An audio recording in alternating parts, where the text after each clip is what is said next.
Hello everyone, welcome to the live stream, our third of the week. Wow, getting to be a habit. Well, it's a lot of fun interfacing with everyone.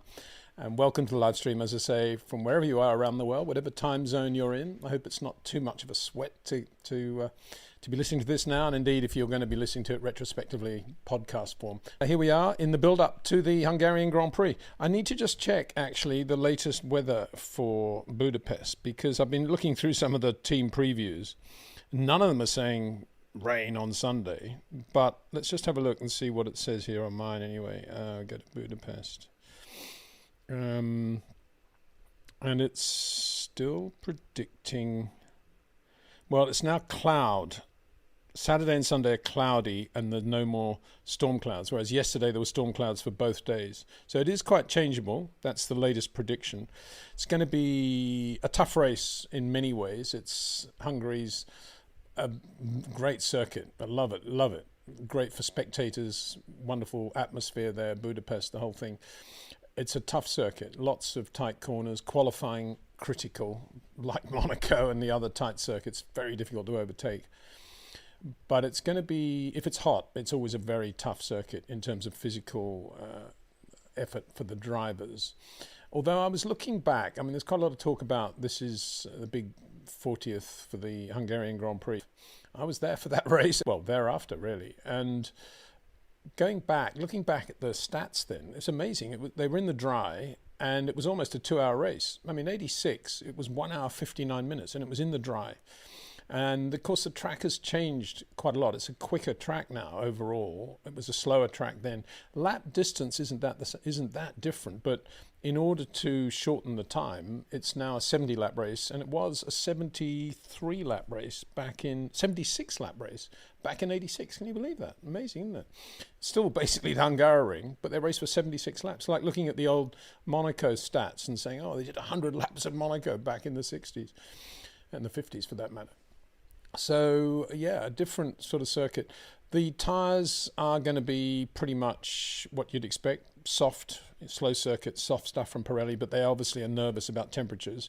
Can be very, very hot. It looks like Friday, Saturday, when the track is going to be rubbered in. There'll be a bit of graining and stuff on Friday for sure, but the track will rubber in by the weekend, and then it looks as if they may be in luck because there'll be quite a lot of cloud cover at best. There may be some rain, as we just said, but cloud cover for sure, and that will definitely be a good thing from a Pirelli point of view, because it is a tough circuit in terms of temperatures, and they are going pretty soft. Not as soft as they could go with the soft, but almost there. Pretty dramatic. There'll be a lot of talk about the history of this race over the weekend, I think, and the amount of work that the Hungarians have done at the track on the pit complex, the pit lane resurfacing, a lot of jet black tarmac there, and lots of great new construction at the circuit, which is wonderful to see, and huge crowd. There was a huge crowd for the first race. I think it was 200,000 actually. I remember 86 it was, and it was, I said 85 before, I meant 86, sorry. 86, and it was a massive crowd. And from memory, a lot of it came over from across the border, if that's the right word, the other side of the Iron Curtain, in other words. And I remember landing at the airport for the first time, and it was then an Eastern Bloc country, wasn't it? I think something like that. Anyway, it was... the airport was very Eastern Bloc, lots of DC-3s and troop carriers everywhere. And it was quite quaint. The city itself wasn't that crowded, and there were lots of old cafes, what you would imagine Budapest to be like. And it was, of course, only when the walls came down that McDonald's appeared and litter suddenly happened in the street and the whole thing changed. And imagine now what it's like. I mean, it's just going to be one huge F1 fest all weekend, I imagine. But I don't want the history of this race to forget one guy who actually, in many ways, is more important than anything we've been celebrating this year, because here's the plaque near the circuit. Ferenc Szisz, they've got the surname first there. And basically, he's the winner of the first ever Grand Prix, the 1906 French Grand Prix. Sartre, Le Mans, in other words, street race at Le Mans. And it's very easy to walk past that. There's a statue as well of him by what doesn't look like a Grand Prix car, actually, of any that he drove. But anyway, he's in it. It looks a bit like a go-kart or something. It's a bit odd. But nonetheless, it's there. And I just hope that when people walk past that, they don't just, look away, because this guy was incredibly important in terms of shaping the way we went about our motor racing. Because Ferenc Szisz was a mechanic engineer from Hungary and desperately wanted to get involved with the manufacture of road cars and this whole new era that was beginning, this incredible invention, and also love racing, and that showed up in everything he did. So he actually went to France and got a job with the Renault factory, working as a mechanic at the Renault factory, building the cars, and managed to cajole the Renault brothers into giving him a few test drives. And he was very quick. So they said, oh, well, you can do a few races. And sure enough, he went off and won the 1906 French Grand Prix, which is the first ever Grand Prix in the history of the sport. And I think it's wonderful that a guy like Ferenc from Hungary was the winner of that first race, because he wasn't a wealthy gentleman buying a car and cruising around. He was a racer in the sort of, dare I say it with the moustache, in the Nigel Mansell mold. He had nothing. And he went over there and he created a career for himself because he loved motor racing. And that's a great picture of him, actually, isn't it? It's you can see there. I mean, looks, obviously it's old-fashioned, but you can see the glint in his eyes and how much he loves his racing. And it's a great story, the Ferenc Szisz story. And I hope it's captured by Formula One this weekend. Yeah, right. Anyway, here's a picture of him, another lovely picture. This is actually the 1907 French Grand Prix, held at Dieppe rather than Le Mans, but a similar car, the Renault, which was a sort of lightweight mega car as well. All credit to the Renault brothers for the car they produced there. And he actually finished second in that race. So he had a first in 1906 and then a second in 1907. And he was just a great driver, great guy, great driver. And as I say, he kind of set the mold for young drivers today who have nothing but burning ambition. And it's a great, I was going to say a great lesson, but it's actually a great name and a great figure to have as you're walking into the Hungarian circuit, the Hungaroring, this weekend.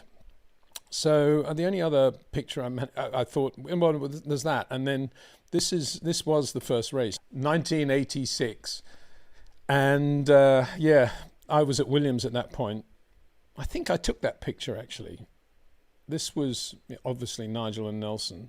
Nigel, the following year, of course, nearly won the 87 Hungarian Grand Prix and was leading it easily in the Williams Honda when a right rear wheel nut, would you believe, just spun loose. There were no pit stops in that race.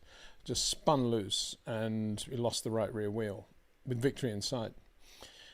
Not the 6 laps that would have made the difference if it was today's race distance, but within sight of victory, easy victory. And the interesting thing about that, I think, is that if you think back to that 87 season, the previous race was the British Grand Prix at Silverstone. And in that race, he had a wheel vibration, had come in for new tyres and gone out and won the race, beaten Nelson and won the British Grand Prix. And it was a couple of days afterwards, I was talking to Patrick Head about this, after this incident in Hungary when the right rear wheel nut came off. And he said, well, of course, if Nigel hadn't had that problem at Silverstone, hadn't come in for the new tyres, which obviously meant we re-torqued the wheel nuts when we put the new set on, then probably he would have had the wheel nut problem at Silverstone and it would have shown up. But it didn't show up until Hungary, because that was the first non-stop race they did with that sort of power going through the engine and those torque settings on the wheel nuts. And I can only assume that Nelson wasn't putting quite as much load through the car as Nigel, and that probably is the case. And after that, Williams went to higher torque numbers on the wheel nuts and the rear. So, yeah, because of what happened at Silverstone, it was a great race for Nigel. Equally, because it was a great race for Nigel, he had that pit stop, look what happened in Hungary. It's weird how things continue on, isn't it? My other memory of Hungary is 91, when I was there as team manager now, and we lost a steering wheel from Riccardo Patresi's car. He stopped, I think it was definitely Friday. He stopped quite early on. Something went wrong with the electronics and he stopped by the side of the circuit. And when he came back when the car was brought back into the paddock area after practice, they didn't stop practice or anything like that in those days. When the car was brought back, Patrick said to Ricardo, "Where's the steering wheel?" And Ricardo said, "Well," looked around. Of course, there was no steering wheel on the car. And he had to take the steering wheel off to get out of the car. And Ricardo had kind of then just walked away, I think. And that was it. He just parked the car and walked away and got a lift back into the paddock.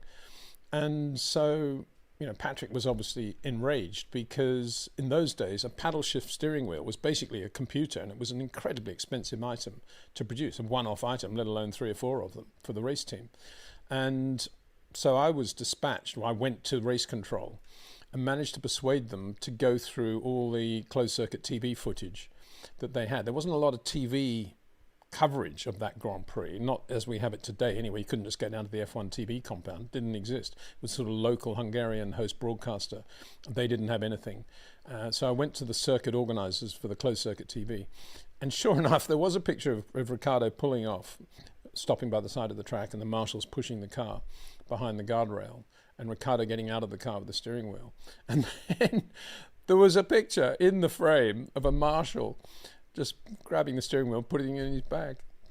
So sadly for that poor guy, I mean, he was obviously a fan as well as a marshal. We identified him, we got the steering wheel back, and I don't think he ever got, I don't think he was ever invited back to be a marshal at the Hungaroring again. So anyway, those are all my stories. But hats off to Ferenc Szisz. Let's not forget what he did for Hungary and Hungarian motor racing. Of course, there were Hungarian Grand Prix long before the Hungaroring in the 30s. We shouldn't forget that either. And actually, in the 60s, there was a street race in Budapest for the European Touring Car Championship, which featured such drivers as John Whitmore in an Alan Mann Lotus Cortina, and he won it, I think he won it. And they went round the roundabout and back down the cobbled streets. It was a great thing. So there we are. Anyway, no more ado. Let's get on to your questions and answers. I'll make this a little bit shorter as well. I'm doing it more frequently, but shorter. And yeah, we'll see how we get on. Alessandra Durango, hello Alessandra, another of our regulars, thank you for joining us. Hi Peter, let's make a prediction. Who will go faster in Hungary between Oscar and Lando, Lewis and Charles, Behrman and Ocon? What a question with which to start, Alessandra. I don't think my brain's woken up yet. Right, between Oscar and Lando, I would say Lando on this occasion, for no reason other than that I can see him driving a really smooth, clean lap around Hungary for some reason. I don't know why, I just can. And he's good around those sorts of circuits, isn't he? So I think Lando might just be quicker than Oscar, but it'll be very close. Lewis and Charles, I'm going to go out on a limb here and say Lewis, because I think Lewis has been driving a little bit more like Lewis since Silverstone. And we saw glimpses of that at Spa in the dry, and then in the race in the semi-wet, and then in the dry in the race, using the front end more, a little bit more economic with his approaches and his transitions, just looking a little bit more like Lewis, not 100% there. And so yeah, let's do something different. We'll say Lewis on that one for the reasons I just said. Behrman and Ocon, that's a good one, isn't it? I'd say Ocon. I think Oliver's, I mean, I've got massive respect for Oliver Behrman. He's a really good driver in the George Russell mode. But I think Ocon's got slightly shorter corners, sort of Daniel Ricciardo-esque corners from Ocon. And I think he'll be quite economic around there. Anyway, they'll probably be all completely wrong, but thank you very much for putting me on the spot there, Alessandra. Didn't need that early on. Sarosh Sherman, another regular, thank you. Hello, Sarosh. These people, you good folk, all queue up before we go live, and I feel kind of bad for those that join and want to sort of be part of the conversation, because we tend not to get to too many of you unless you're queued up in advance. But anyway, not much we can do about that. Sarosh Saman, hi Peter. In 2014, Vettel was unable to create a stable platform to rotate the car and also drive, and also power delivery issues with his Red Bull. But somehow he drives well in the wet. Appreciate your insight, please. Well, yeah, I mean, Vettel is quite an unusual driver. Excuse me. Very nice. Bergamino coffee. He's the nearest to Vettel. He's a sort of softer version of Jean Alesi, and he is he's a short corner in the sense that the corner suits him and it's right, he loves to just V the corner and then do a slow rotation and V out. But it's almost in a straight line, and that's why he only does it on specific corners.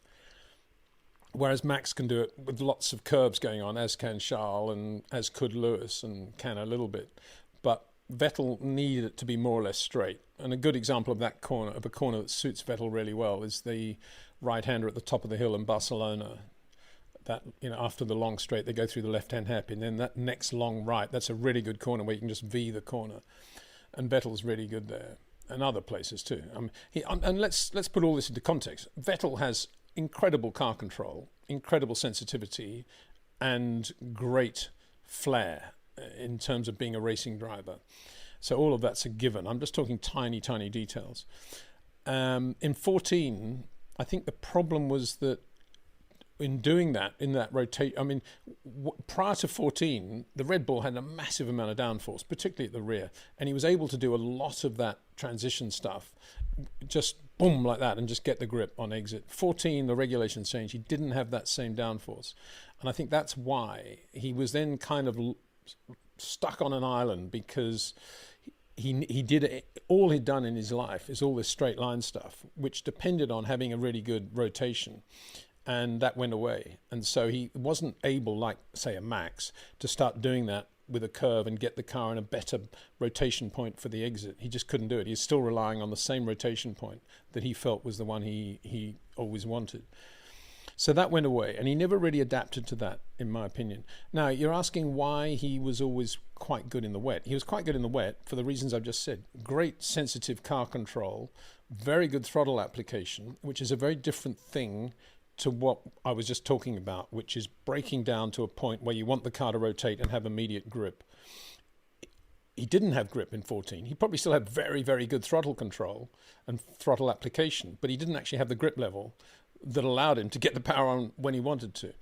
But in terms of the wet, when it was wet, of course, a lot of that went away, and it was all about just sensitivity, steering inputs, braking inputs, and outputs, and throttle application, all of which he does really well. It's just that in the dry, he was absolutely focused throughout his career, right to the end, on that style of driving that I just described, as well as Jean Alesi.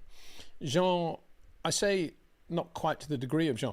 I've never seen a driver like more than Jean Alesi turn in so early into a corner. It was unbelievable. You thought half the time it was the last corner, you think he was just pulling into the pit lane. It was just crazy. But he worked. When he had grip, he was really, really quick. But Vettel wasn't to that extent. But he had all the other stuff you need to be really good. And in terms of why he was good in the wet, I'll always remember watching with my buddy Matthew Marsh. We were watching on the outside of Degner at Suzuka when Vettel was, prior to even having driven a Grand Prix, he was doing Fridays for BMW.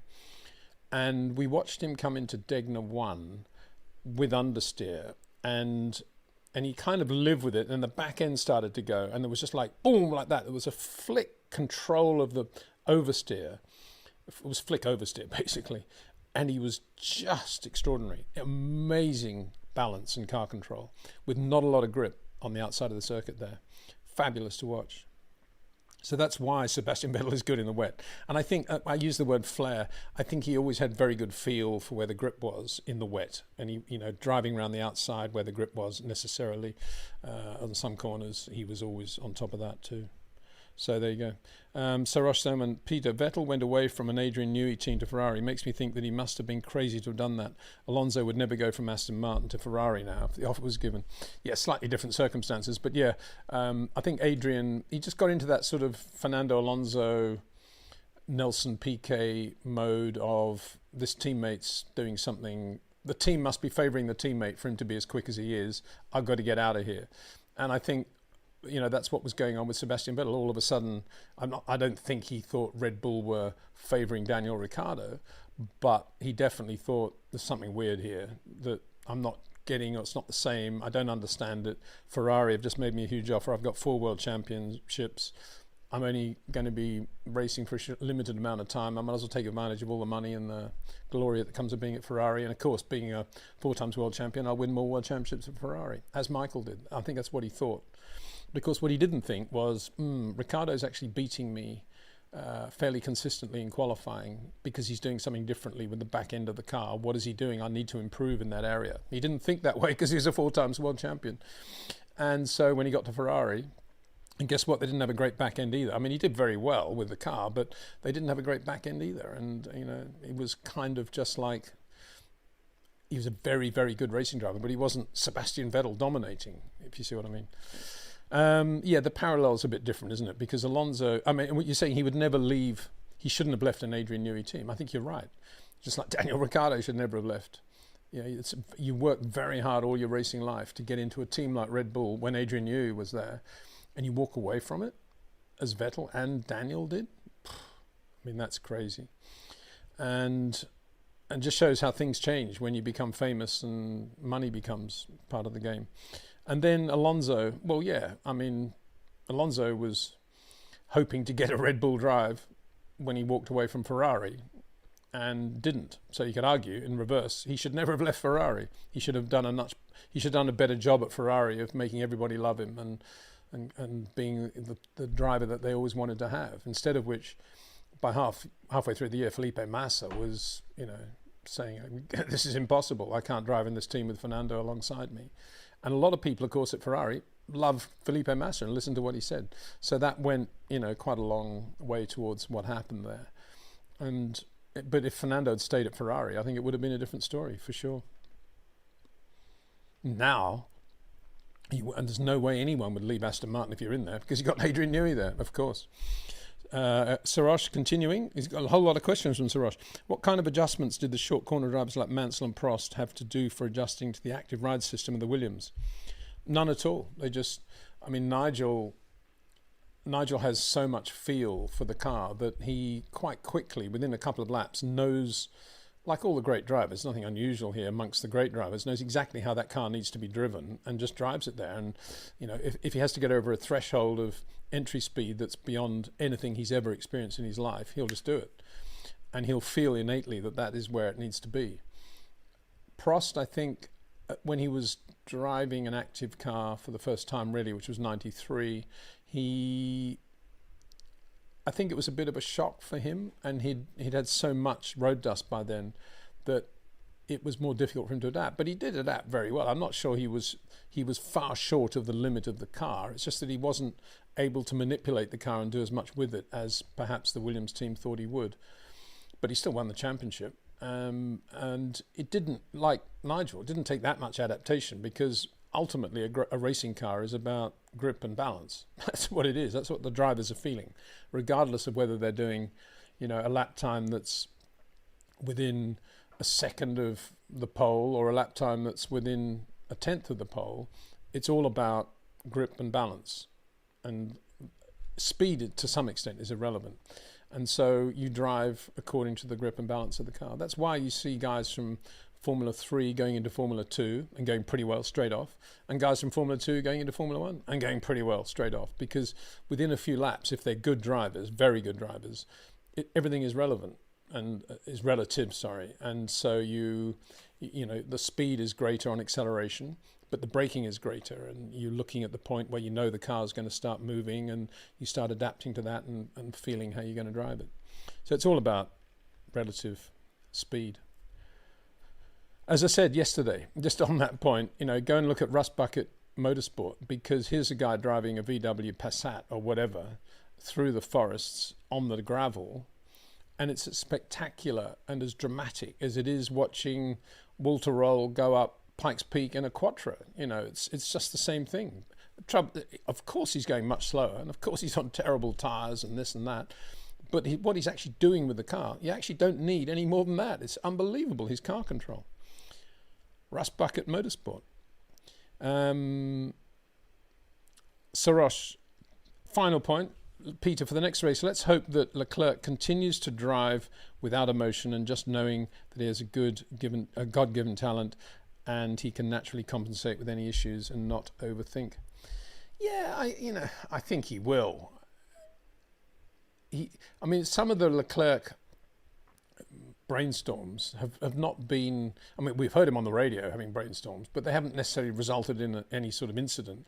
When he has incidents, it's sort of when things are going reasonably well and he's either out on a Friday and he's doing a run and all of a sudden he's in the barrier, or, you know, he's leading the race as in the French Grand Prix a few years ago and he's off. You know, it's weird things. And I think now Ferrari are not on a roll, but I think the team around him is starting to really gel in terms of knowing what he wants and how he works and getting the best from him. And I think he'll still be prone probably to the odd error, hopefully confined to Fridays, but might be Saturday mornings as well. But I you know, it's not that usual for Charles to make massive mistakes in a race. He does, but not that often. And I think if he has a reasonable race car and good balance, he'll be fine. As I said, you know, the first question, how do you think Lewis will go? I think Lewis has got half a chance to be up there with Charles this weekend.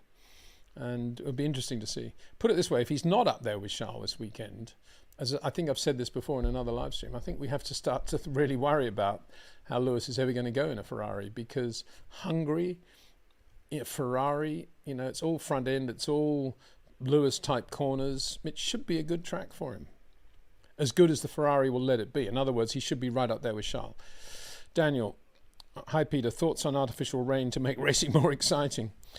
Well, yeah, I mean, Bernie was always one for throwing water down for a couple of laps at an unexpected point, just to suddenly catch everybody out. You know, the problem is, I mean, artificial rain over a full Grand Prix distance would be impossible, I guess, wouldn't it? I think the most they can do, this cloud seeding thing, is, you know, literally an hour, less than that. I think it's just like, you know, a 10-minute rainfall, isn't it? I don't think it's a real thing in terms of a long period of time. So it wouldn't happen. I mean, you could make a wet track, I suppose, if they went down my route of building classic circuits in the middle of the Sahara Desert or the Nevada deserts, with lots of funding from the local community. They build a Nürburgring, a Brands Hatch, a Spa, an old Spa, a Sepang, whatever you want to have. All these great circuits. I suppose you could throw in, oh yeah, let's make sure that we can make the track wet for 5 laps as well. Some sort of irrigation under track system. Be quite cool, wouldn't it? And everybody has to drive around on slicks in the wet. I'd love to see that, but yeah, won't happen, will it? They're not even thinking of building these circuits, let alone making the track wet. Of course, the other point, of course, is that the reason we have, I mean, for those, it's an obvious point, but the reason we have tread on tyres, any tyre, is to cope with the rain. And if we knew in this world, we might end up there, who knows, that we were never going to have any rain, there's no reason why everybody couldn't drive around on slicks on the road. So in Formula One, we have slicks, and the basic thing is, well, if it's wet, we'll go to groove tyres. And the interesting thing is that when Max Mosley came in as president and said, I want to go to treaded tyres, he didn't say, because I want them to race in the wet and the dry on the same tyres. He said, oh, it's because it'll make them look more like road cars.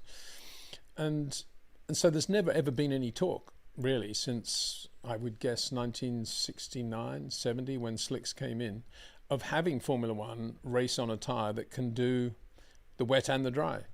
I think it'd be quite a good thing, personally. And I'm not sure how Pirelli would approach that, but I suppose on the basis that they don't like building tyres that do a full Grand Prix distance, and everybody loves pit stops, they're not going to like a tyre that's capable of doing a full Grand Prix distance in the wet and the dry, are they? So yeah. Anyway, I do love wet races, and I do love watching drivers in the wet. And we don't get to see much of it these days for the reasons we've gone through a lot now since Spa, and it's kind of a shame. Saros back again. Hi Peter, maybe I'm mistaken. Go-karts aren't necessarily the best way to see if a driver can be good in Formula One, since it's quite darty and you can't manipulate the car. Please correct me if I'm wrong. Well, that's right. It is right. And it is darty, but there is still weight transfer, which is what driving a car well is all about. And it's a question of adaptation, and then of course it's a question of many other factors as well: money, the mentality of the young person who's driving. Go-karts are a great way of generating the feel for track craft and understanding the ins and outs of motorsport, and there were plenty of them, believe me, at a young age. There's nothing wrong with karting. It's a brilliant thing. But in terms of identifying the next Max Verstappen, you've got to be a bit careful, because as good as Max is in karts and was in karts, it was how good he then became when he had more manipulative tools with which to play. That's when he started to go into his next, category of greatness. There aren't that many tools in a kart. It's steering and it's flicking and it's how you brake. But in a proper car, there's always how you come out of the brakes, there's the throttle application, there's the initial steering input, there's a lot of other things that come into play. And that's a different thing. And very few of those can be simulated either. That's all about just getting into a racing car and feeling it. So you do get quite a lot of young guys who are quick in karts and don't necessarily have that same edge when they go into racing cars. Depends on the money, depends on the backing, depends on the amount of testing of the team. Obviously, there are all those factors as well. Equally, if you are the next Max Verstappen, for sure you're going to be in quick in karts. That's a given. So, yeah, it's an interesting point. M.A. Khan, I've been watching races of Nigel Mansell and Michael Schumacher. Were they the last pure short corner drivers? Lewis is more hybrid. Would you put Max Charles as a hybrid or pure short corner? Oh no, I'd say Max Charles pure short corner, definitely. Definitely up there with Michael and Nigel in that sense. Carlos Reutemann as well. Very, very good short corner drivers. It's interesting you use the word hybrid with Lewis. I think that's probably quite accurate. As we've said many times, I think he is naturally a short corner driver. I don't think he thinks about it very much, and I don't think he would describe it that way if you were to talk to him. But I think he's got this natural feel of wanting to get into the corner quite early and get the car nice and stable for a rotation. And that stability, that management of the stability is what Lewis is all about. And that was all that meant nothing when he was driving the 2022 Merc. And he's since then become a lot more conventional. Although, as I say, keep saying, at Ferrari, for me in Silverstone, it's starting to come back a little bit again. Kind of depends how much stability he's got, and let's hope that the Ferrari has got more stability now. So, plenty of others too. I mean, Stirling Moss was for sure a short corner driver. And let's think of some others. Well, Alan Prost too, definitely. So, Sheriff of Sandervoort, we need better Formula One media. All of them were calling Isaac Hadjar the weakest rookie before the season started. Were they? Interesting. Yeah, well, I remember a certain TV commentator saying that McLaren would be making a mistake if they ran Lewis Hamilton in 2008. They should be running Gary Paffett. So, there's a lot of differences of opinion out there. 2007, when he was coming into Formula One. Towards the end of 2006, there was a lot of talk about Gary Paffett should be the right guy for McLaren and not Lewis.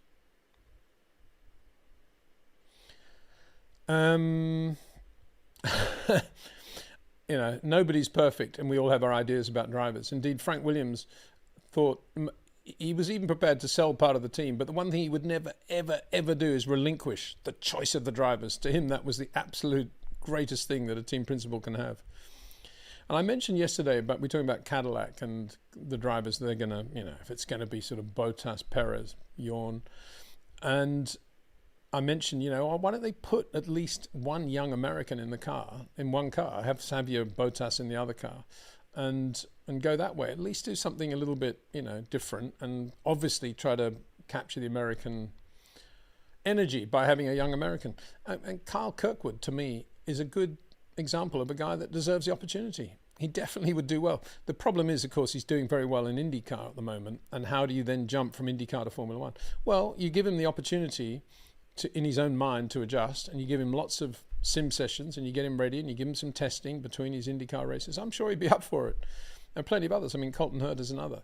People say, oh, well, he's not going as well as he used to. But give confidence to these people and let them take their own path.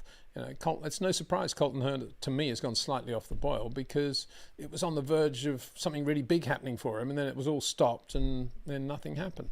It would have a bit of an effect on you, probably.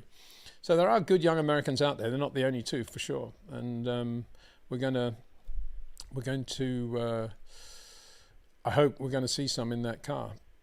Or the Haas car, for that matter. Sheriff of Sandovote again. You look healthy, Mr. Windsor. Thank you very much. Yeah, try to be.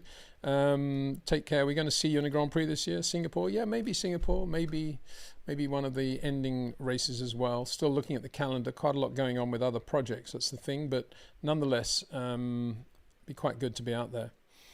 Al, hi, Peter. From everything you've heard about RB, Red Bull, Powertrain, Ford, do you think they'll be competitive next year, enough for Max to fight for the championship? It's very difficult for any of us to say, even Max Verstappen, because we don't know what the others are doing, really, powertrain-wise. 50% electrification is a huge change, and there are many other changes as well. On the basis that Red Bull Powertrain have had a very good run now with Honda, and there's quite a good infrastructure there, even if obviously Honda personnel side of it have left. I think Red Bull Powertrain has got a very good guy running, Phil Prue, who is a racer. I've known Phil for a long time. He's a very, very good, he was a very good race engineer, and he's developed more and more to Mercedes and now Red Bull. And I think he'll be on top of what's going on there, as well as anybody out there. You got to say that Honda with Aston Martin under Andy Cowell are going to be pretty impressive, I would imagine. I mean, all the ingredients are there. Adrian knows all the Honda people. Andy Cowell's the mastermind of all the great days at Mercedes powertrains, and they're all together there at Aston Martin. But I think, you could say the Red Bull Ford powertrain, a little bit of a underdog, not many people talking about it, a lot of people saying, oh, maybe it won't be very good, but I think it'll be quite a compact small unit of people doing a very, very good job. I'll be surprised if they don't, let's put it that way. Sheriff of Sandovote, the last great wet race at Spa was the 2010 Belgian Grand Prix, a true masterclass by Sir Lewis Hamilton. Yeah, well, there's another great wet race for you. Yeah, I mean, they keep coming out now, don't they? We keep remembering all these.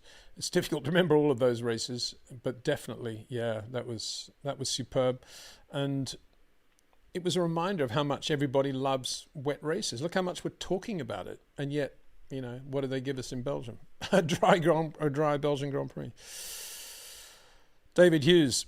Hi, Peter. A very civilized time here in Eastern Oz. And by the way, Wollongabba is an inner suburb of Brisbane. Oh, well, great. Good to hear. Thank you very much. And I'm glad it's a civilized time where you're out there maybe having a beer on the veranda or something like that. And the magpies aren't causing too much trouble. Magpies in Australia are always the bane of our lives, weren't they? You'd wear sort of an anti-magpie hat on your head when you go running or cycling. But no, I really, what you've just described, just with a few words there, David, makes me, yearn a little bit for those evenings in Australia. Lovely. Al, have you seen the new interview Max did with Ford? I think you'll enjoy it. You get to see what goes on inside his head as he's approaching a corner and driving a new car. No, I haven't seen that. I'll look out for that. Thank you very much. Yeah, here's the news. Sujith, Freddie Vasseur confirmed with a long-term deal to continue with Ferrari. That was just announced before we went on air today. Are we allowed to say on air? Do we go on air? Or do we, I don't know, we're streaming, that's right. Yeah, I mean, as I said, when people were asking about Freddie and potentially Christian Horner going in there, we had a long chat to Cameron about that. That was sort of what the community were thinking, were mooting. I said, I can't imagine why they'd want to get rid of Fred, because the damage is done now. He didn't get Adrian, and he got rid of Carlos Sainz. Whether or not he was told to or whether or not it was his decision, let's not go down that path. But he did, and he's the team principal. And it is what it is. And anybody who now comes in isn't going to be able to change that. They're not going to be able to come in with Adrian Newey. They're not going to be able to come in with a new top designer pack. They're just going to continue to basically run what is there and run it in their own little stylistic way. So they might as well just keep Fred and keep doing what he's doing. And that's what they're doing. And so in that sense, it's a logical decision. In another sense, it was completely illogical in my mind to make the priority signing Lewis rather than signing Adrian Newey. And to me, that's what, Fred's job above all, if Adrian Newey is available, like that of all other team principals, including Toto Wolff, is to get Adrian. The only one to whom that didn't apply really was Zak Brown. And that's because Zak had already hired a lot of good people that did work for Adrian and were doing a very good job at McLaren, so why change anything? Sujith, if he hadn't lost Bianchi, we would right now have a Bianchi and Leclerc lineup in Ferrari. Could you imagine that? I think Sainz was a Bonotto hire, which irked the higher-ups at Ferrari. Yeah, well, I take your word for that, Sujith. I don't know that for sure. I don't think you do that Jules would have got that drive. I mean, it'd be nice to think that he would have, but we don't know for sure, do we? Yeah, very sad, and it's easy. It's easy in racing, I guess, just to move on. We have to, and we think of Hubert and Spa, and we think of Bianchi, and De Villota. Maria De Villota. She was a good girl. Her dad was a good guy, and they all had these terrible accidents, and yeah, great shame. Gandalf the Fool. Hi Peter, would you say the essence of short corner is to minimize the downside of rotation? Does short corner necessarily result in a shorter arc through the corner? Thanks. Really getting down to it now. Well, I would say that if you don't have a feel for the right moment to minimize the downside of rotation, then you'll never be a short corner driver. It's not so much, it is a lot to do with the manipulation of that, but it's also to do with knowing the right moment for it. And that changes every corner, every lap, as I've said before. And that is an innate God-given talent of knowing that if I do this, I can gain this entry speed here. I know I can manipulate the car through the understeer there, and that is the point at which I'm just going to have to do that really boring thing and rotate the car. And I know exactly how much steering input I'm going to give it. It's almost that thought process, and that glibly passes over the unbelievably difficult thing of getting to the rotation point when you are braking with cornering load on the car and keeping things as stable as you can possibly keep them within the realms of all the dynamic weight shifting of the car by manipulating the throttle against the brakes, against the steering. Tiny, tiny adjustments, some of which are not even readable on telemetry. And that is what Max and Charles do really, really well. And it's all you see is the car just going in like that and then coming out of the corner looking pretty neat. And the average casual TV commentator will say, oh, look how smooth he is on the steering, or something like that, which kind of belies everything that's just happened. And it is that knowing that moment. There's nothing regimented about being a great short corner driver like Max Verstappen. It's never, this is the braking point, this is the turn-in point, this is the rotation point, this is the power application point. It's none of that. Everything is innate feel based on the reality of the car being different from one corner to another. The tire temperatures are different. The way you apply the brake pedal initially is always different. It's never exactly the same. It's never exactly the same. Same with initial steering input. It's never exactly the same. That's why warning the car, as Rob Wilson always says, warning the car with the tiniest of movement is so critical. It just settles everything in the car before you then give it the substance of what you want to do with your hands or your feet. And that's God-given, definitely, because you can't look at traces. And that's why a Sergio Perez or a Yuki Tsunoda or a Liam Lawson trying to work out why they're slower than Max, looking at Max's telemetry, they'll never get an answer from that.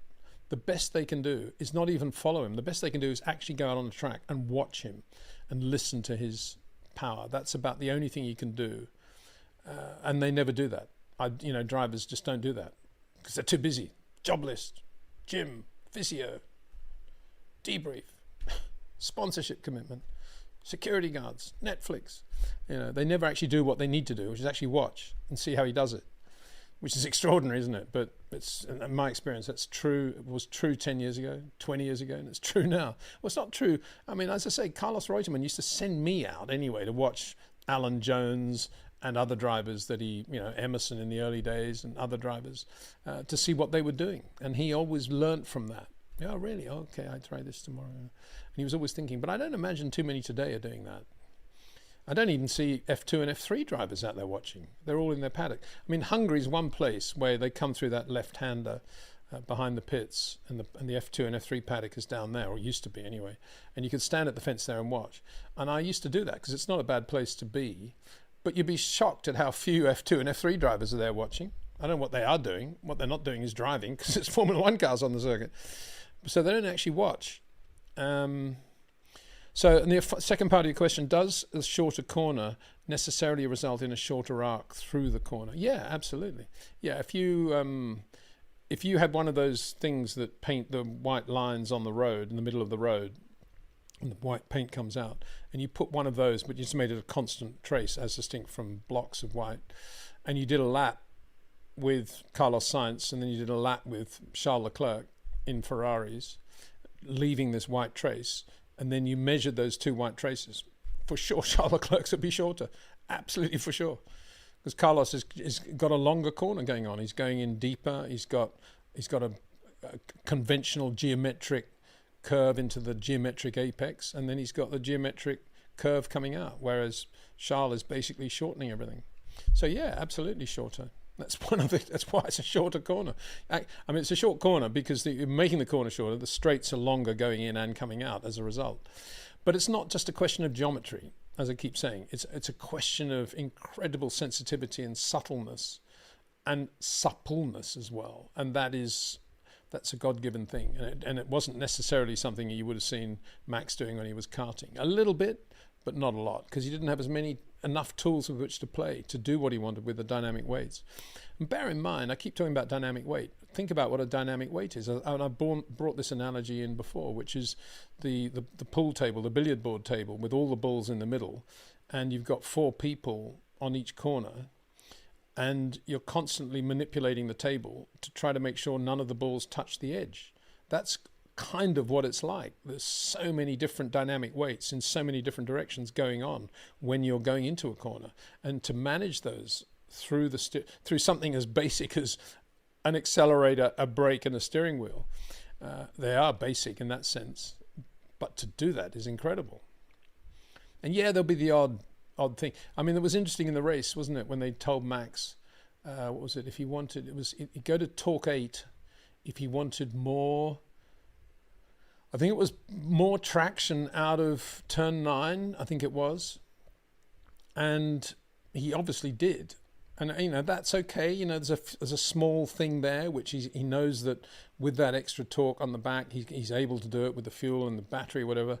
He can use that extra torque. And the minute he knew he had that, for sure, it wouldn't have just been, I can get on the power earlier. It would have been, okay, now I can maybe rotate the car slightly less steering input because I can use the throttle a fraction more to get the car straighter, and I can save the front tires a bit and do it that way. That's what it would have been. He would have been balancing the advantage of torque 8 against something else that was a bit of a shortcoming in the corner. It wouldn't necessarily have just been more torque through the engine. And that's the beauty of Max. And I think maybe from halfway down the grid to the bottom, maybe it's a little bit more basic. Torque 8, yeah, more power, more grip, or whatever. But that's not how a great driver uses a small advantage like that, or roll stiffness change, or a brake bias change, for example. It wouldn't necessarily just be when he's hitting the brakes. It would be the way he's using the brakes as he's coming out of them as well. Coming out of the brakes is just as important as how you go into the brakes, how you come out of the pedal, the rate at which you come out of the pedal, particularly going into a corner, obviously with load on the car, because it affects obviously what the front of the car's doing. So great question. Thank you very much.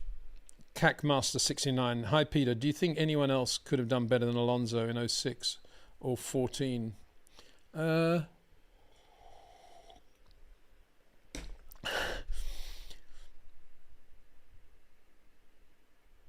No, I don't. I think he is, a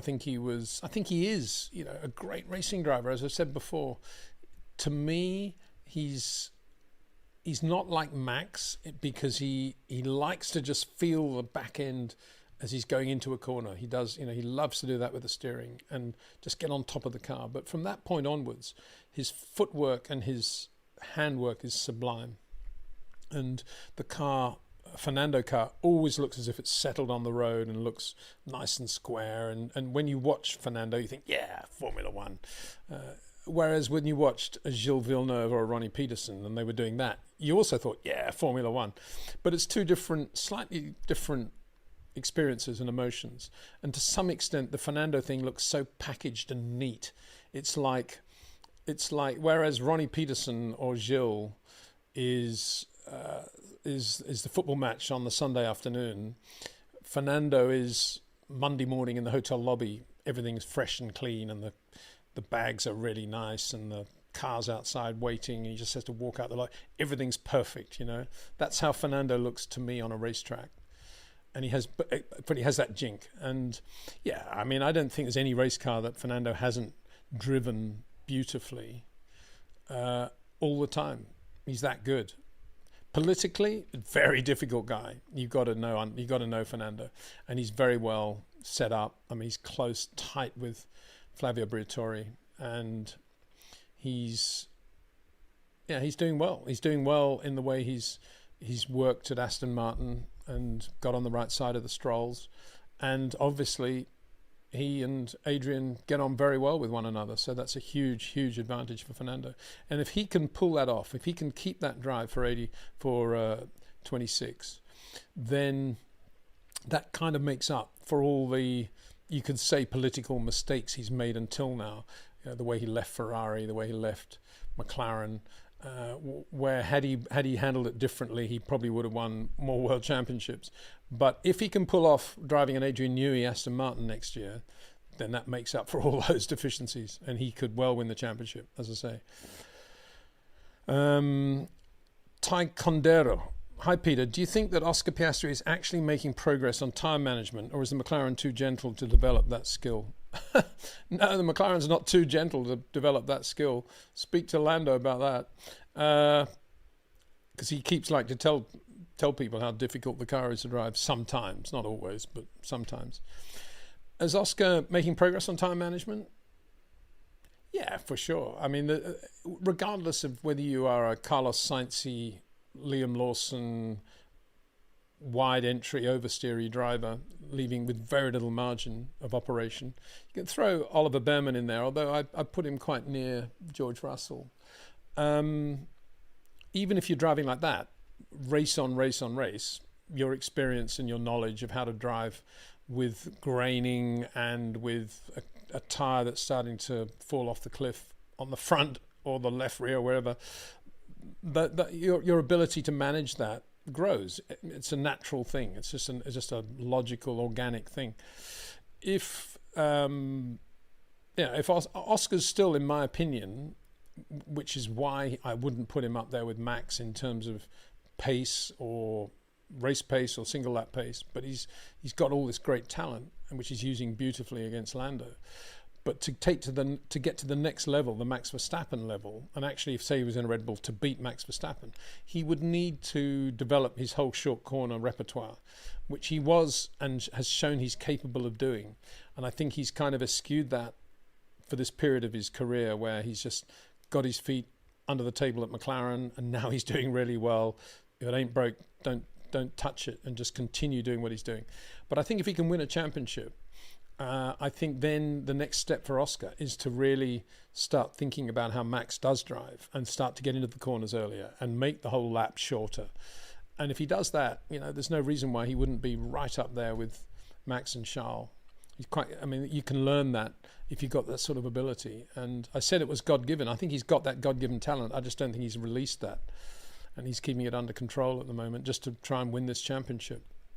And so I think if he does that, then his time management, of course, then will go up, because one of the other benefits of driving the way Max drives or Charles drives is that you give yourself a much bigger operational zone in which to be able to balance a car that's got graining, or the front end is going away, or it's got understeer or oversteer. You've got many more things you can do within that entry period before the rotation, as distinct from a Carlos or a Liam who's committing to the power on at this moment because that's the latest they can break, and they've got to get the power on as soon as possible.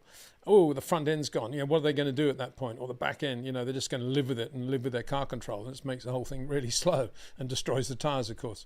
But whereas if you're going into a corner early, it's not because you've got more room, it's just because you've got the car settled and you're creating this platform. You can react to the crosswind or the graining that's worse than you thought. Gives you more tools. And that's why the great drivers often are incredibly consistent over a race distance. Hi Peter, this is CNC Thematic. Hi Peter, I recently watched the 98 Argentine Grand Prix. I thought it was one of Michael Schumacher's best drives. Do you have any memories of that race?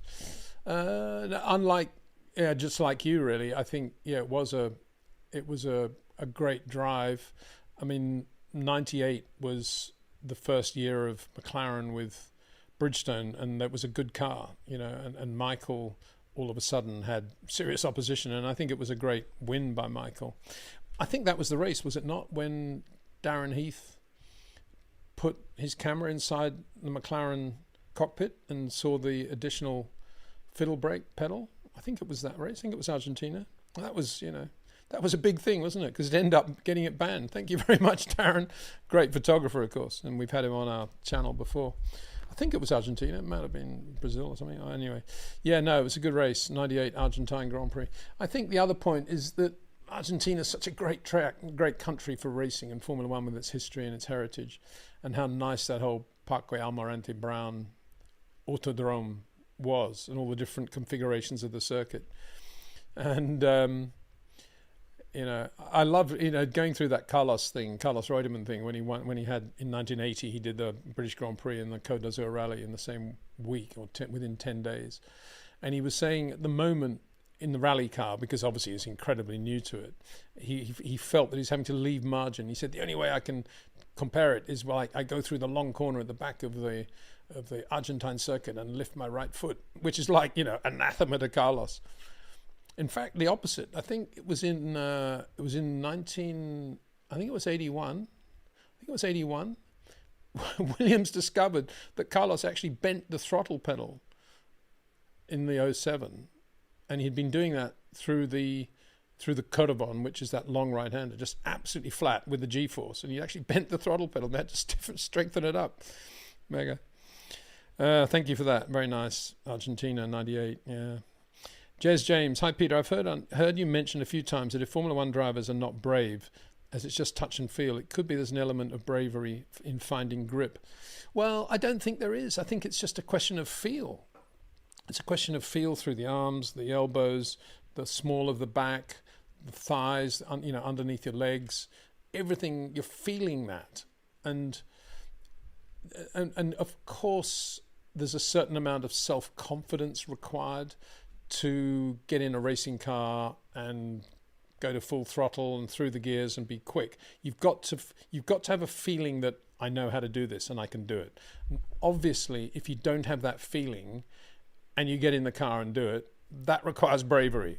So I'm not talking about that. I'm talking about racing drivers who have that feel, then don't need to be brave to get to the point of knowing where the grip level is and how the balance of the car is. That's just a question of feel and judgment and manipulation of the steering, the throttle and the brakes.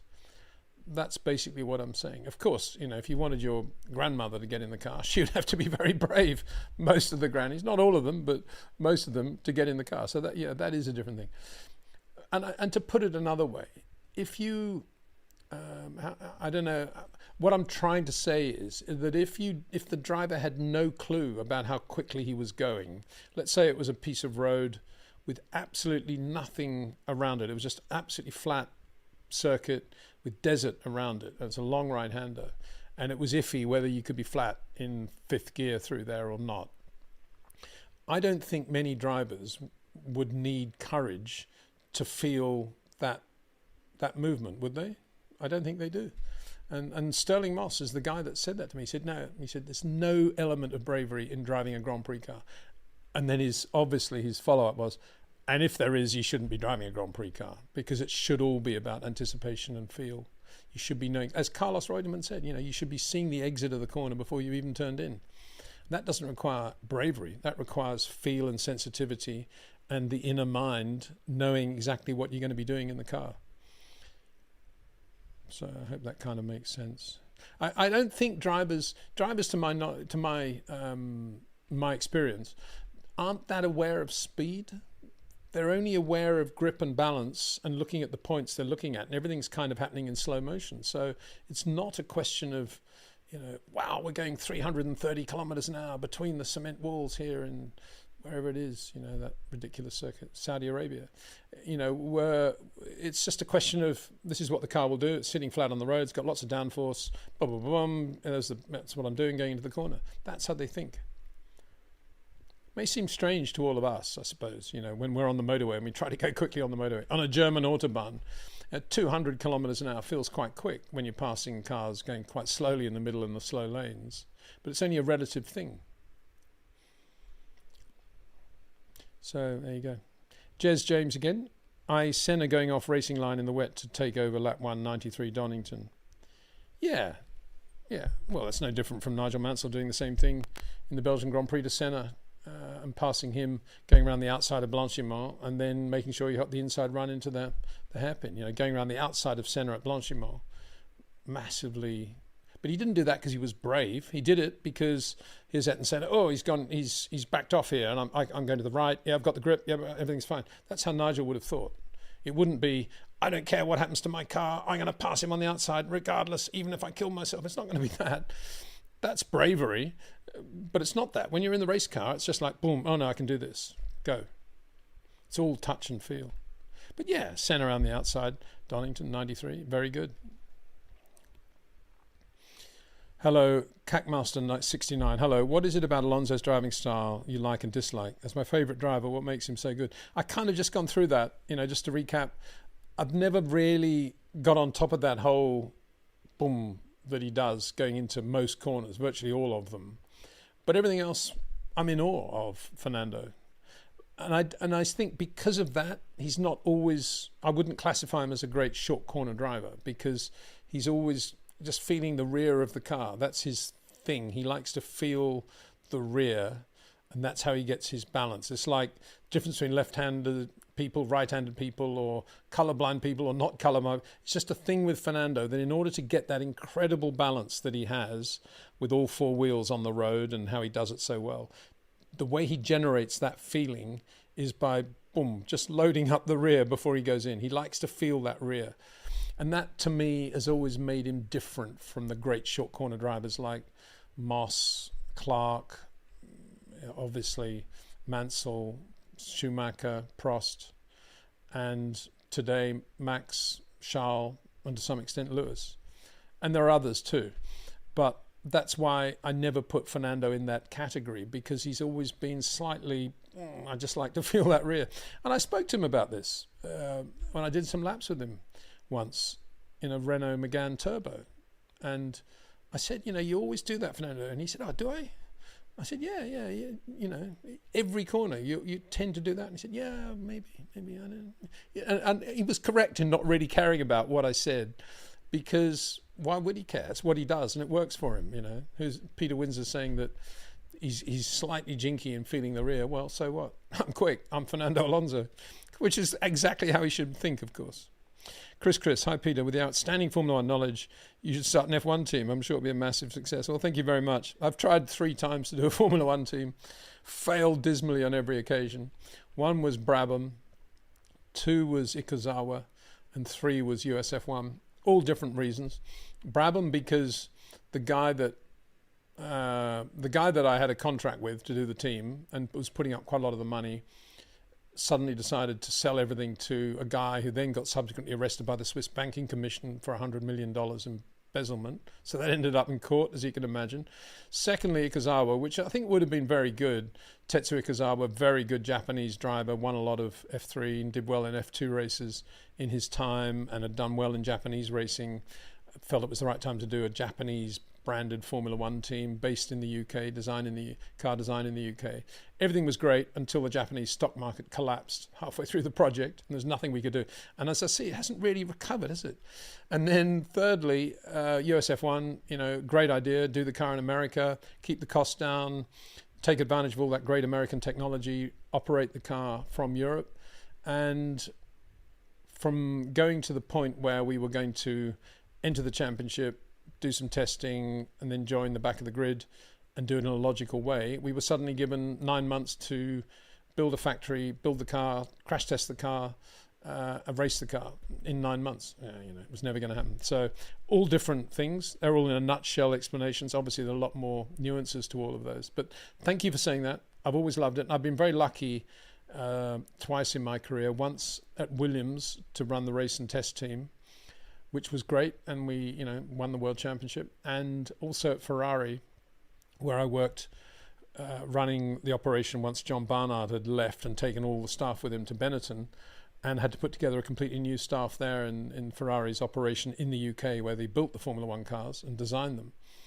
And we did a pretty good job with that. We got the people very quickly, we got the cars out on time, and the cars were much better than they had been in '89. And actually, as we know, they won quite a lot of Grand Prix. So I was very lucky to do that. And the team of people I put together there, I'll always remember them. And as same with my Williams guys, I think it's 54 people I was working for. I'd like to think I was working for them, actually. Yeah, that's the right way to phrase it, isn't it? It was just a great team. Cacmaster 69. Hi, Peter. Who do you think was the better driver in 1990? Senna or Prost? Wow. I don't think either of them changed that much. Obviously, there were major differences now in terms of the team and their relationship with one another. Suzuka, please advise.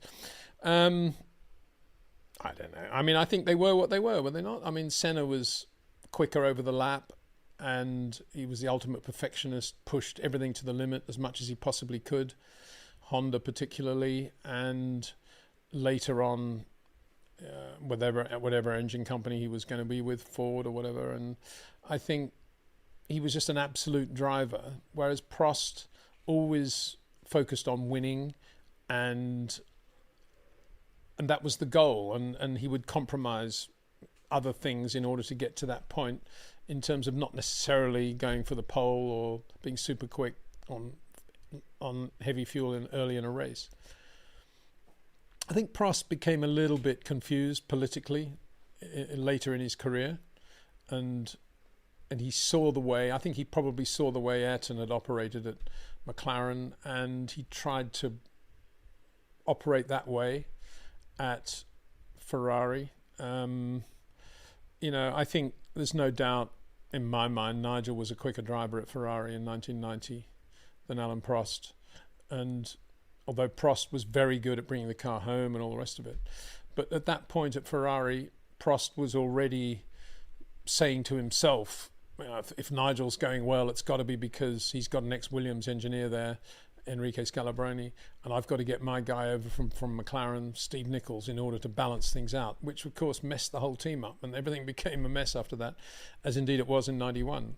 And so that was the sort of beginning of Alain Prost's not really being the same driver, in my opinion. He was a bit more political, and it was all a bit scatty as a result. And so I think, probably Ayrton would be the answer to that question, I would say. Eventually got there. Let's not forget Nigel's pass of Berger in Mexico in 1990. Not bad.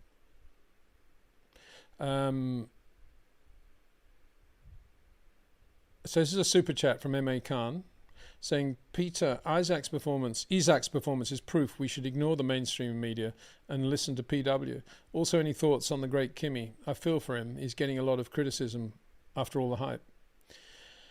Thank you, M.A. Khan. To me, Isaac was always going into the corners a little bit earlier, and I did say that in Formula 2. He looked very good, I thought. And I don't know why people don't see that really, but yeah, I mean, it was pretty clear. Just the same way Frederic Vesti to me is a very, very good racing driver, because he's a short corner driver, has been from ever since I saw him in Formula 3. As for Kimi, I think he's got that touch, that short corner touch, which we see quite a lot on slow corners. And I did say around Monaco time that I was kind of a bit concerned about how he would go when the circuits got to be faster and we got to some proper medium speed and high speed corners. And I think that's kind of being borne out, because he's kind of doing what George Russell is doing, trying to do what George is doing, looking at his telemetry, and it's catching him out. And he's not doing it the way Kimi should be doing it, evolving as the soft, nice touch driver that he is. And I suspect that's because of the whole telemetry Mercedes or operational system of, well, this is what George is doing, instead of just letting him find his own way there.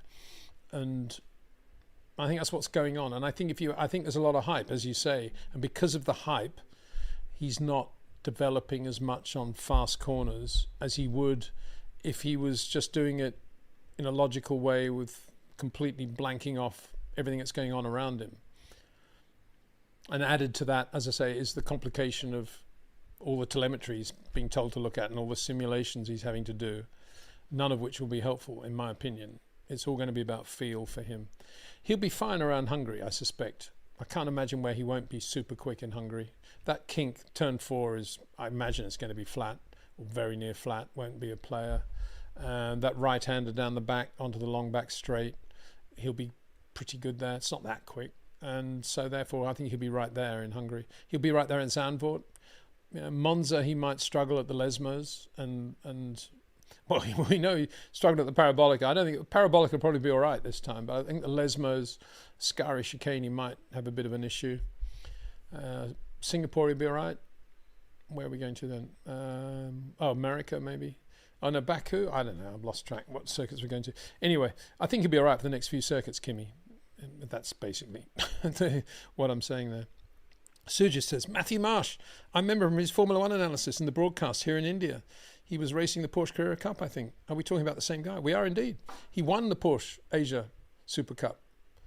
Very, very impressive win by Matthew Marsh. He'd love to know that we are talking about him right now. I'm sure he would. He's a great guy, Matthew, and he lives now in Singapore, and he does a lot of behind-the-scenes great work with some of the Formula 1 teams, generating new sponsors for them and finding very good sponsorship alliances. So he's a top man, good guy, and a very good friend, has been a friend of mine for many, many years. We did several Macau Grand Prix together, by which I mean we put sponsorship packages together for worthy teams.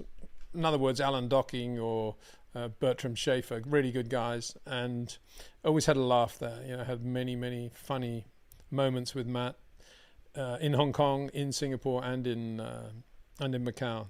Very good driver too. He had a Lotus 7 in London when I had a Lotus 7, so they were both green and yellow. We both pretended we were Patrick McGowan in The Prisoner. Excellent. Diego Marina. Thank you, Diego. Go, Peter. Loving this live stream triple header. Thank you very much. It's Diego in Madrid, who's constantly updating us on the progress of the Mad Ring. What a name. And of course, now all the anti-noise, anti-whatever people are starting to get involved, that they can see it's a reality. And so we'll watch this space with interest, I guess. But it looks like with all the earthworks that are going on, that circuit is still there. It's interesting how it's worked out, isn't it? That's the Carlos Sainz circuit, and Barcelona's the Fernando Alonso circuit. Is there going to be room for the two of them at the end of all this? Who knows? Canel Rao says, hi Peter, greetings from NZ. When you say drivers are loading up the left rear, what are you looking out for? And how is the driver managing the loads on tyres during the race? Well, it's not only the left rear, it's whatever rear it is, whatever the next corner is. So it's a left-hander, it's going to be the right rear. So Fernando's always just slightly looking at Liam Lawson, good example, your fellow Kiwi, he's a driver. You can tell, looking at the way he drives on track from all the camera angles, you can tell that when he goes into a corner, he's already in his mind, he knows what sort of corner he wants. He's just going to try and go in quite wide, get on the power as soon as possible. If necessary, apply a little bit of correction just to get the car straight and balanced, still on power, and then he's going to be powering it all the way through out of the corner. And you can see that, the way he does it. You can just tell the steering as he goes in.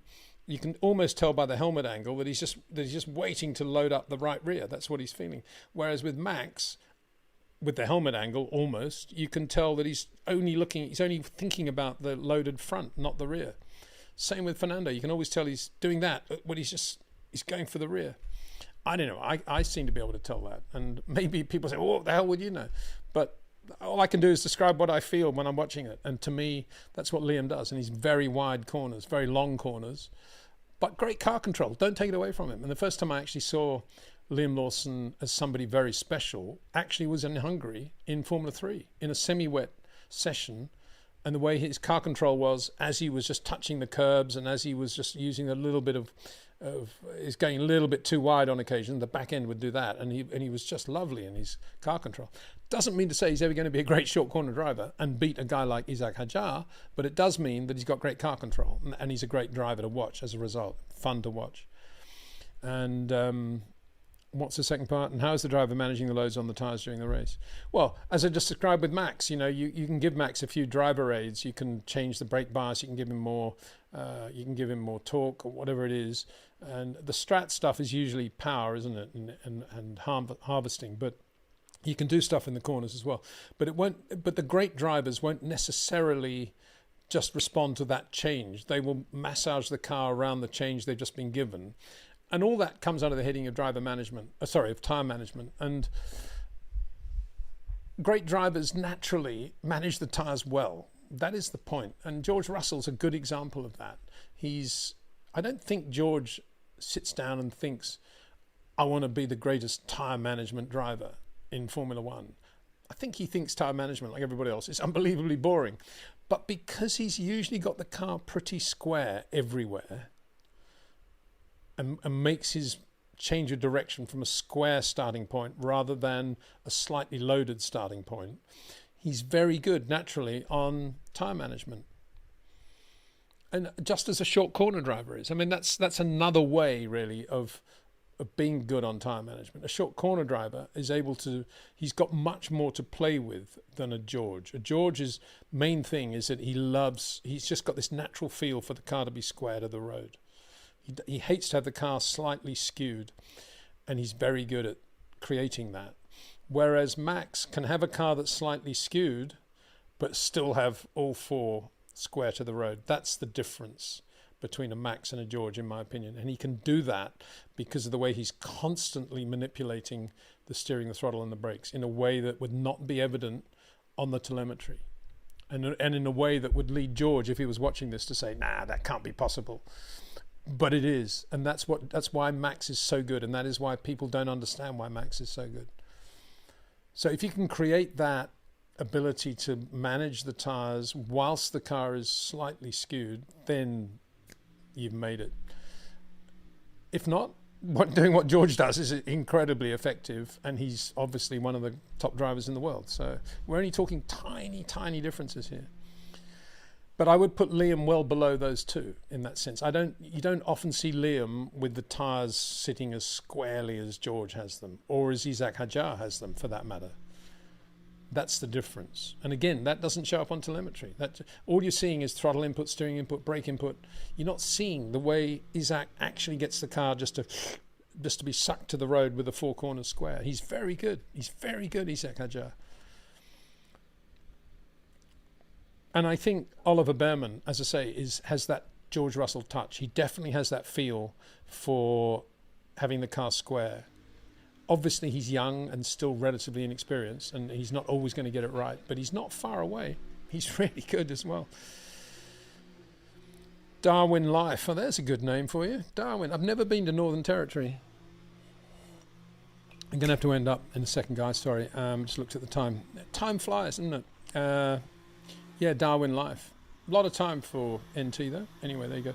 Darwin Life. Max was starting to get the upper hand, so Ricardo ran to Reno. Well, that's right. But that was a silly thing for Ricciardo to do, to leave Red Bull. All those good people. Think about it now. Jonathan Wheatley, Adrian Newey, Rob Marshall. They were all there then. Pete Prod was probably still there. They were all there. All the people are now winning races for McLaren. They were all there. And Daniel Ricciardo walked away from that team because he didn't like getting beaten by Max Verstappen. And as Jonathan Wheatley said to Daniel before he ultimately made that decision to leave, as Jonathan Wheatley actually said to him, Daniel, you will win a World Championship if you stay at Red Bull. You'll definitely win a lot more Grand Prix. Don't make this mistake. You're still doing things that are better than Max. He's got some shortcomings. Don't fall into the trap of just thinking you're going to be better off somewhere else. Don't do it. And guess who didn't listen? You know, it's a shame. I mean, he's very good, Daniel. He definitely would have won a lot more Grand Prix. I don't know about a World Championship, but he definitely would have won a lot more Grand Prix. Transporter 8. This is going to be the last question, I'm afraid, guys. What you said about Nigel having veal, I heard an interview with Dale Earnhardt, and he mentioned how Nigel was his favourite driver. Oh, well, there you go. I think it was Mark Martin once, and speaking of NASCAR drivers, and he was asked about his favourite driver. I said, oh, no doubt, Jim. I'm not allowed to do accents, sorry. No doubt, Jim Clark. I thought, wow, that's impressive. Mark Martin, Jim Clark, favourite driver. And here's Dale Earnhardt mentioning Nigel Mansell. And I think what Dale Earnhardt would see would be Nigel, this tough guy, tough in terms of being resilient, coming from nowhere, with most of the British press not rating him. And I say that because the British press were relatively influential in those days, as distinct from now, and defying all the logic that he was never going to make it, with no money, not many people around him rating him at all, none of the Formula One teams really rating him, Ron Dennis, who carried quite a lot of weight, not rating him at all, making it to Formula One and winning a World Championship. It's a rocky story, and it's a story that needs to be told really properly, because many were the wasted days in Nigel's career. Not wasted by Nigel, but wasted by motorsport in not making sure this guy did have a proper racing car, or even a racing car at all, because we were robbed of a lot more stuff that we could have seen. Think about Nigel mortgaging his house to buy for £30,000 5 races in a factory March Formula 3 car to prove his ability, having just won the Formula Ford Championship in the UK. And I think doing a pretty good job of proving his ability. He got a pole and he was leading a couple of races, didn't win any. And after the 5 races, bang, money was out, didn't drive a car again that year. Think about that.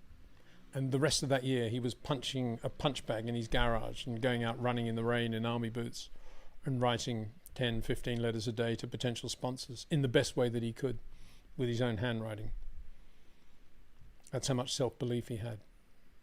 That is what Ferenc Szisz actually is all about, coming from Hungary all the way to France, talking his way into the Renault factory, getting a job, if you like, on the production line as a mechanic, and then cajoling the Renault brothers into giving him a run in a car to test the car, and then having them say, wow, you're quite good, come and do a race or two, and then winning the first ever French Grand Prix, the first Grand Prix.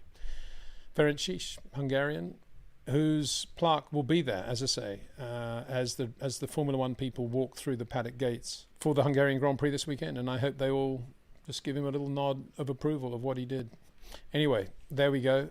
Back with more, obviously, as this Hungarian Grand Prix weekend gathers pace. As I say, at the moment, looks like it's going to be a dry weekend. A bit of a shame, really, isn't it? Let's see if the thunderclouds appear again on any of the forecasts before long.